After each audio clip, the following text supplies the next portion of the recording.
Pop quiz. Find the verb in this sentence. Frank is late. Don't worry, I'll wait. You see it yet?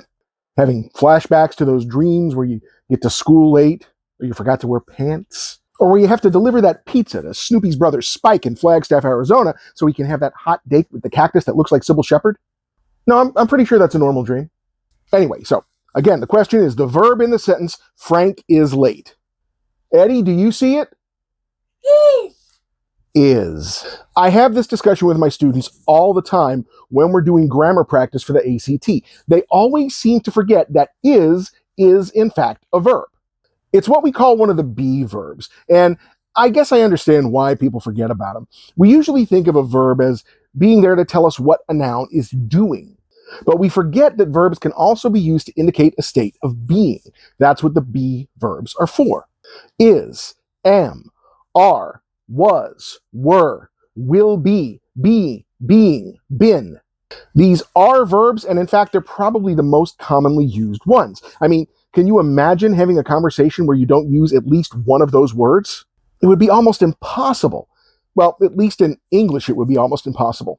And in most human languages, actually, they've all got their versions of these words. Although I recently found out from my friend Owen that American Sign Language does not use be verbs. I find that very interesting. I guess it's kind of like the Pittsburgh dialect my wife uses sometimes. They tend to drop the be verbs when they're being used as helper verbs. For example, she doesn't tell me that the trash needs to be taken out. She tells me the trash needs taken out. And then she says it 4 or 5 more times until I remember. But what about inhuman languages? When the creators of Star Trek decided to develop the Klingon speech into a full functional language, they thought it would be clever to leave out the be verbs. Instead, they incorporate the idea of being into modifiers and pronouns. In English, we often do this with contractions, like the pronoun it's. it''s means it is, as opposed to its, which is possessive. Don't forget that. It's going to be on the test. But it seems like that's the only way to indicate existence in Klingon. Now, to me, it seems like that complicates things an awful lot, but hey, I'm not the one who wrote the language, nor am I one of the people who tried to learn to use it.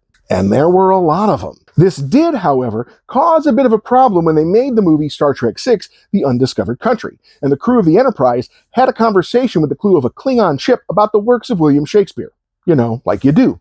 The problem was they were specifically discussing Hamlet, the play from which they got the title Undiscovered Country.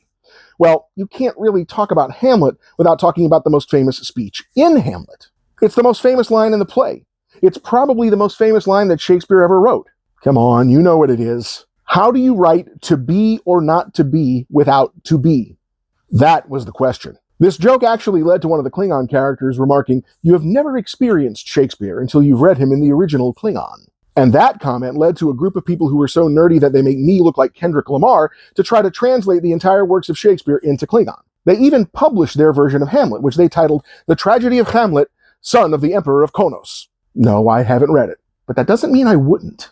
Anyway, when structuring your sentences, make sure you remember that to be and all derivations of it count as verbs and are needed to make a complete sentence, even in the beta quadrant.